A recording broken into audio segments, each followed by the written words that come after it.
On today's Into Your Head number 635 for Saturday, breakfast in a sanatorium, how evolution will triumph over Miriam Webster, breaking an amoeba's legs, stool shapes, touchscreen devices for cats, biology versus space exploration, going to hell in a handbasket, how to worry about the world properly, biscuits versus bars, the true story of a monkey who was really a duck, and lots more, with me, your humble proprietor, Neal from Ireland. Hello.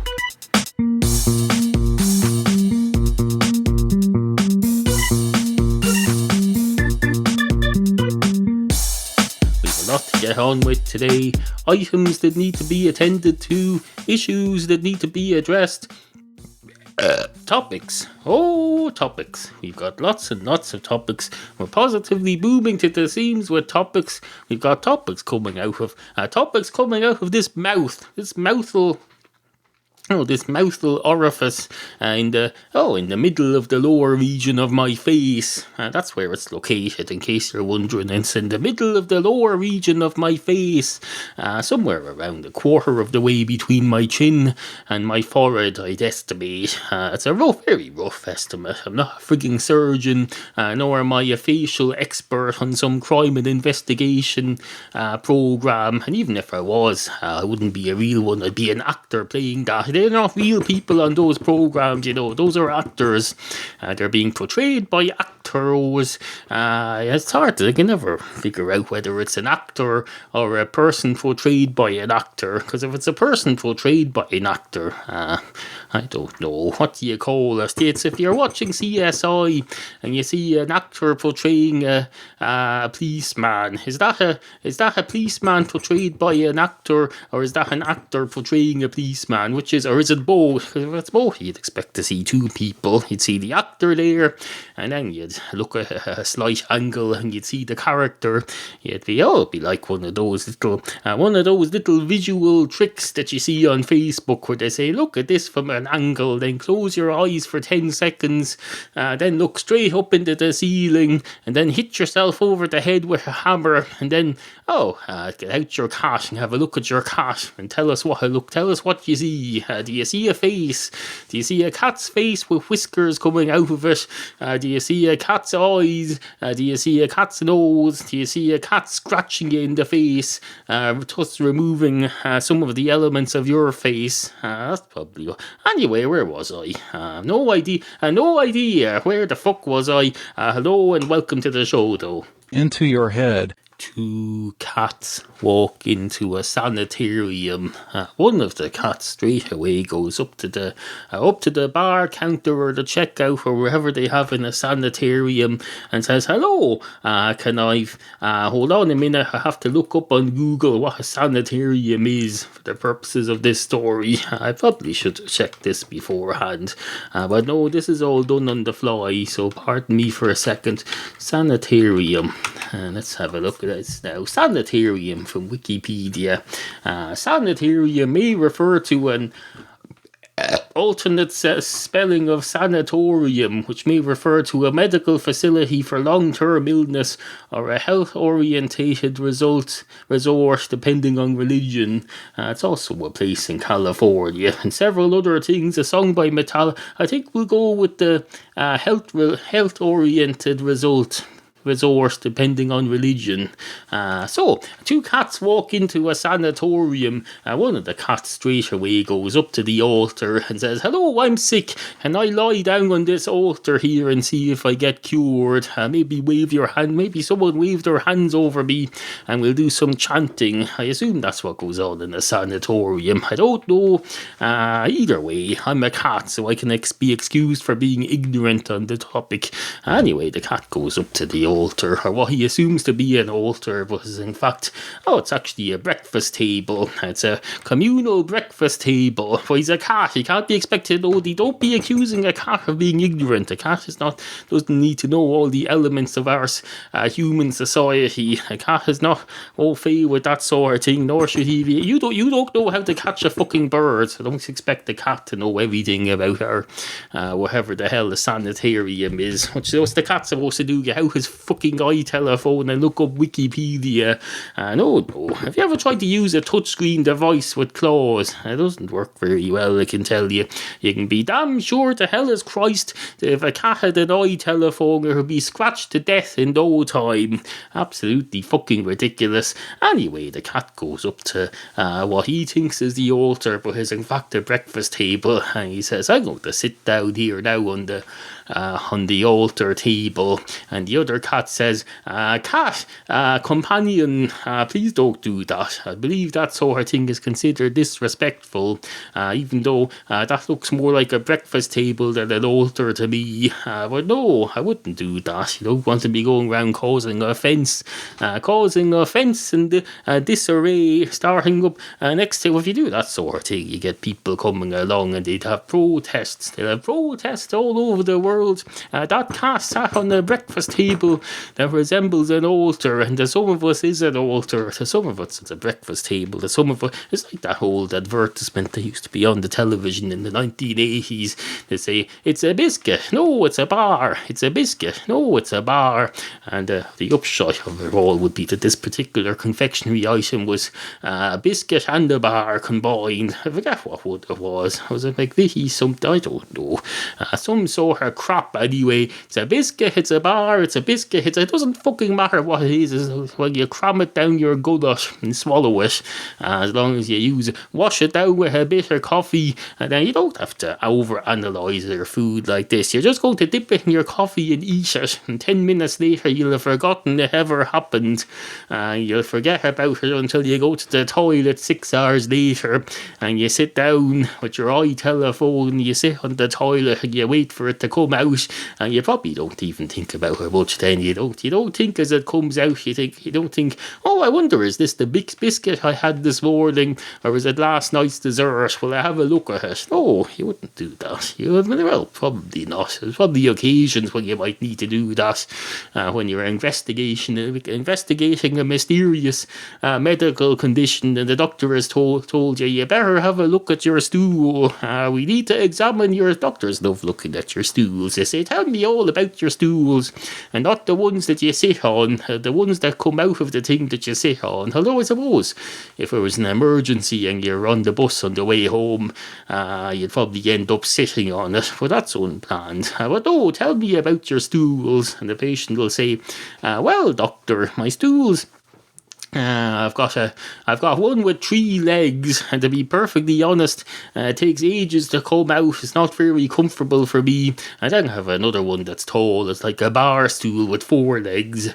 I don't know what it is. I don't really think my crop should be forming itself into furniture. Oh, that's just a little joke for you, doctor. No, seriously, my stools, they're soft and brown and round as be damned. They're perfectly round bowl-shaped thing. They'd probably pass as footballs for the World Cup soccer tournament. They're just the right shape. They probably pass all the requirements. I could probably make them to order if I put my mind to it. But no, I've other things on my mind at the moment, if you don't mind me saying so. And I thought this was a 2 cats walk into a sanitarium story anyway. And the doctor will say, well, it was, but to be perfectly honest, we're still not completely sure what a sanitarium is, and we don't really know where we're going with that. So it switched over to you being in my doctor's surgery talking about your stools, which I appreciate is a little distasteful and vulgar. It's not really so if you're one of the many new listeners who've arrived at this program in the last week or so, thanks to me rising up the iTunes chart last weekend, don't worry, we don't usually talk about this sort of thing here. We talk about cats a lot, alright. We talk about monkey nuts, but no, we don't talk about soft round stools or hard not round stools or whatever. No, it's interesting though that they can be hard a lot of the time, which is very uncomfortable, but they don't come in odd shapes. You don't get a square one with a big long bit coming out of the end of it. Oh no, absolutely fucking fine. Isn't the human body fantastic? The human body It's a fount of all things interesting. I can tell you, if we all lived inside a giant human body, rather than on this rock that's going around the sun in a huge universe, I can tell you we'd never get bored. We'd spend our whole lives exploring other parts of the human body, trying to find out what this red stuff going around was, trying to find out how the brain works, and all sorts of absolutely fucking fascinating. We get all excited saying, oh look, we're in this huge universe, there's planets being discovered every day, billions of miles away, and no, you can get all the same amount of excitement just by living in one human body. It's got it all. It's got electrons and neurons and cells and things spinning around other things, just like in the universe, except it's all in one place. You have a little life in there. You have little bits of amoebas. Can you have a bit of an amoeba? I don't know. If you break off a bit of an amoeba, single-celled organism, if you could get hold of that and break one of its legs off, would that cause an atomic explosion? I don't know. I didn't pay much attention in biology class or chemistry class or physics for that matter. Anyway, suffice to say, on with the show. Now, I know what you're thinking there. You're thinking, oh Christ, You're thinking, oh fucking hell, Christ, to hell on the batshit, or is that the phrase? No, to hell on the something pike. No, there's something like that. To hell on the fish pike, or to hell on the cloud burst, or something. To hell on a fish stick, something like that. I can't remember the exact. Let's look her up now. Will we? Well, I'll look her up. You don't have to look her up. I'll do it for you. I'll patronise you, and I'll do a Google search, because I know that's very difficult. Oh, to hell in a handbasket. Is that it? Hold on. To hell in a that's right, to hell in a handbasket. Let's find out what it means though, because I don't want to leave you worrying about this for the rest of the day, thinking, I wonder what he meant by that. Well, I don't know what I meant by that. It just came to mind. Let's see. It's an American alliterative locution of unclear origin which describes a situation headed for disaster without effort or great haste. So that's what you're thinking. You're thinking, oh Christ, oh fucking hell, he's going to hell in a handbasket. Well, don't worry about it. I don't believe in hell for one thing, and even if that's just a metaphor for something, neither of us knew up till now what it was a metaphor for, so I think we're okay. There's no point worrying over stuff that you don't understand. I don't know what the square root of pi r squared times 52 is either, but me worrying about it all day isn't going to help anyone. It's not going to help anyone no more than what else? I don't know. The President of the United States worrying about whether the ice is melting fast enough to cool down his coffee, or whether he needs to get more milk, which would involve more cows grazing, which will probably speed up global warming. He's probably wondering, which is the best? I want to do what's best for my country, but I can't figure out which it is.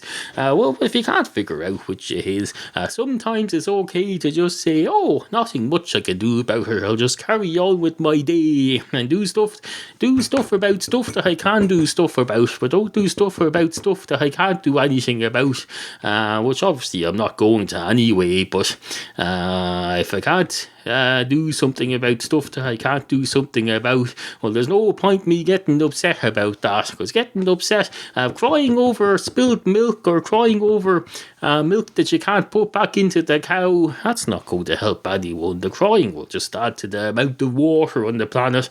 Although now that I think about it, that's probably a good thing, or is it? Is there salt in your tears, so you're adding to the salt water of the world? Or maybe there's no salt in your tears. I don't even know that much, you see. I don't even know enough about the subject to worry properly about it, so it's pointless. Absolutely fucking. I see all these middle-aged men on the train when they used to commute, and they'd be reading these huge broadsheet newspapers and looking very glumly at the world news, and I think, why are you reading that? Are you going to be able to do something about that before the end of this train trip? No, you're not. So put down the fucking newspaper. I took three rainfall hours to put together. If you're that great, get out your fucking iPad, let it read on that for Christ's sake. Anyway, where are we? I think it's time for an interlude with an important new announcement for Into Your Head supporters that you won't have heard before, and it may be of interest to you. It's certainly of interest to me. Because it's my arse on the line here. So if you want to help my arse get up, you'll see what I mean when you listen to it. Basically, a thing about iTunes. Have you heard of iTunes? That's the thing that you subscribe to Into Your Head in, regardless of whether you use it or not. You subscribe to Into Your Head in it anyway. Anyway, I'll let myself explain this during the interlude. But first, we have PQ Ribber from the Overnightscape Underground at onsug.com pointing out that there's still more to come on Into Your Head. I'll probably do the one where I say it in Irish over him as well, just for a bit of variety. Here we go. Here's an introduction to the interruption. Connie Smollett chocked Into Your Head. Do you ever shop at Amazon.com or Amazon UK? Get there through Neal's special Amazon links, and Into Your Head gets a generous cut. Every time. Just visit intoyourhead.com/offers every time you're about to buy anything on Amazon, and follow the special Amazon links to start shopping. We will not get on with today. We will not get on with today. We will not get on with today. We will not get on with today. Hello. This is an interruption of sorts, an interlude in which I ask a favour of my humble and ignorant and loyal listeners.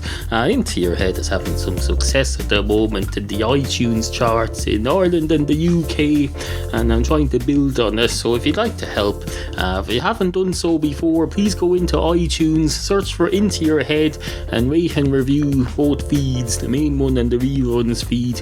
If you've already done that, you're looking for something else to do to help, what you could do, and you don't even need to log into iTunes to do this, is just go to the iTunes store, find Into Your Head, scroll down to the other people's reviews and comments, and beside each one you'll see a thing that says, is this review helpful? And all you do is click yes beside is this review helpful beside each of the existing reviews, unless you come across one that says he's a cunt, in which case mark that unhelpful or ignore it. But no, if you go down through all of them and say this review is helpful, yes, and click yes, that'll help me further. And thank you very much indeed for your support. On with the show. Into Your Head. Monkey nuts, that's what they call them. They call them big steaming dolloping piles of monkey nuts, and they'll be calling them monkey nuts, I can tell you, 100 years from now, and 200, that's a prediction. I don't know this for a fact. I don't know. It may well be that monkey nuts will become extinct, but I'm sure you'll be able to bring them back to life. If you can have Jurassic Park, then surely to Christ you can have artificially inseminated monkey nuts. It's not that difficult. It's just a fucking blob of brown stuff. It's like a big hard shit. If one of your shits was as hard as a monkey nut, I can tell you you'd be worried about it. But if it was as small as a monkey nut as well, then it wouldn't be much of a problem as far as I can see. So a monkey nut, basically, it's the perfect shit. It's like a storm in a teacup. It's a storm in a teacup. It's a storm, admittedly, but it's in a teacup, so it's not going to do much harm to anyone. It's the same with a monkey nut. A shit in the style of a monkey nut would cause no problem at all. Absolutely no problem, except a bit of worry on your behalf. You think, what the fuck was that? And I tell you, it won't have been a monkey nut, because I tell you, it doesn't work like that. It's not put monkey nuts in and it'll puke out a monkey nut shit. No, a monkey nut shit. Just don't be fooled by the name. A monkey nut shit is not necessarily produced by a digested monkey nut. No, it's probably from something else. Something else entirely, just happens to resemble a monkey nut, and that's why it's called a monkey nut. Are we getting a bit vulgar today? I think we are. It's a bit. Well, this isn't the sort of thing that I came into broadcast podcasting to talk about monkey nut shits. Certainly I'm happy to talk about monkey nuts week in, week out. When we're talking about shit shapes and shit sizes, I think that's a bit much. We pay the doctors to do that sort of thing. I shouldn't have to discuss excretion. No. For one thing, I'm not qualified to do so. I'm not a doctor. I'm not an MD. I'm not a freaking whatever you call them, general practitioner. Oh, I'm not a whatever you call doctors abroad. You call them physicians or something. Look at me, I'm a physician. No.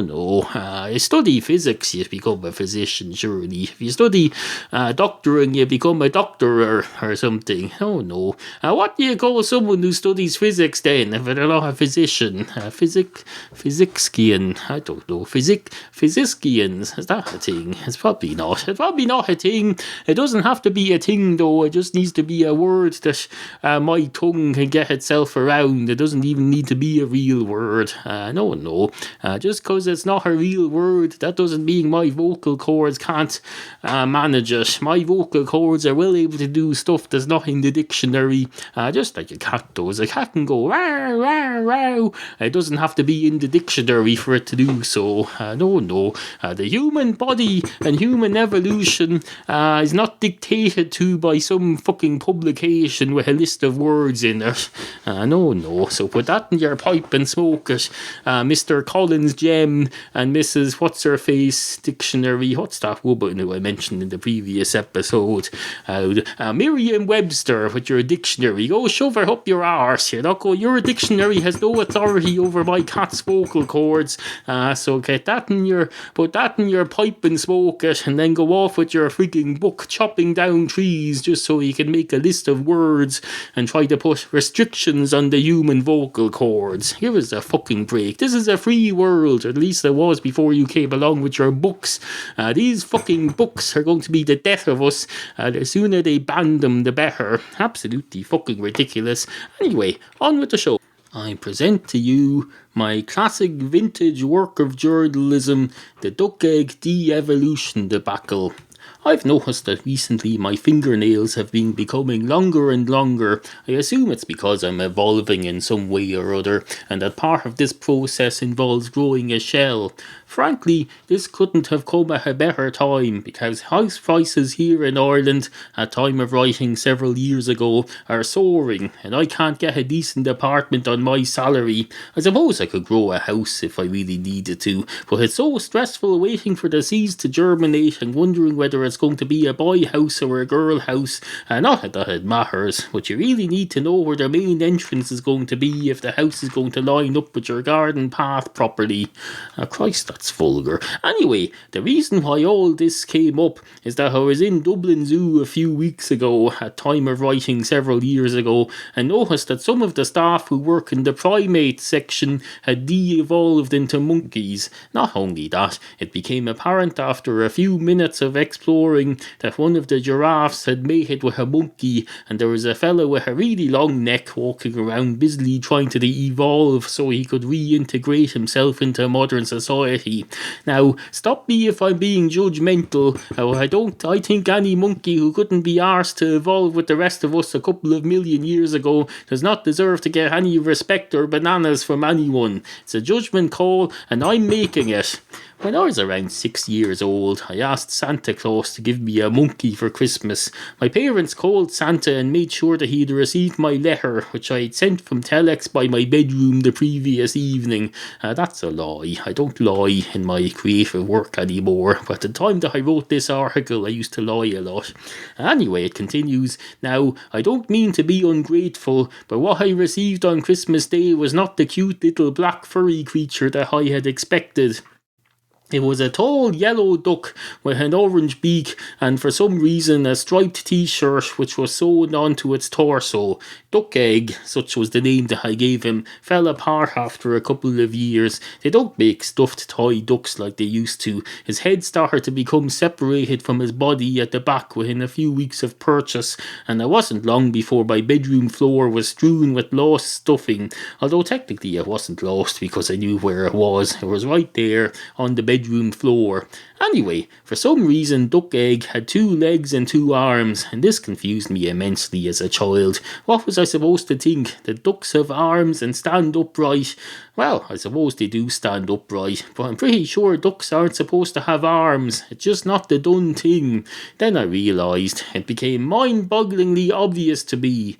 The toy companies were conspiring to hasten the evolution of children so that they would demand more sophisticated and challenging toys from Santa Claus. They were doing this by making incorrectly limbed toy ducks, which would force the children to use every ounce of brain power that they had to try to figure out what the hell was going on. This thinking would cause their brains to grow, and that was exactly the type of evolution the toy manufacturers wanted.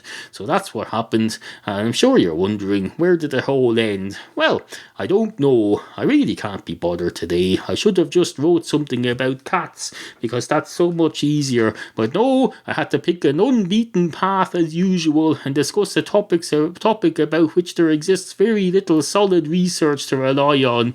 I probably told myself something about needing to exercise my mind or some such crap.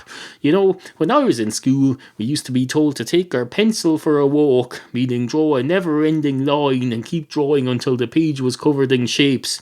We were then given some pencils and told to colour the shapes in with the crayons.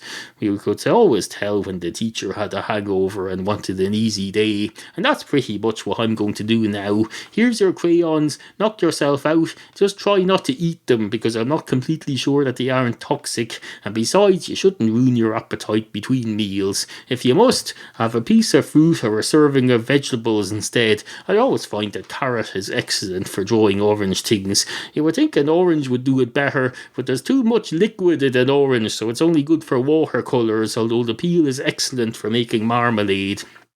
I've deleted a paragraph here at the end because it wasn't terribly exciting. In case you're wondering, it was a brief discussion about the problems involved in carrying out time and motion studies in marmalade factories, but you knew that already. I'm becoming so fucking predictable these days. Now that's an old article of mine. I need to type this into the page here that it was used in a podcast in November 2012, because I have a habit of accidentally repeating these things, so I'll put a little note to myself there. There's a little behind the scenes production for you there. I hope this is recording, is it? Oh yes it is, that's fine. So this all got recorded, so you heard a bit of my old journalistic writings from the pre-podcast. That's what I used to do before there was podcasting. I used to write crap.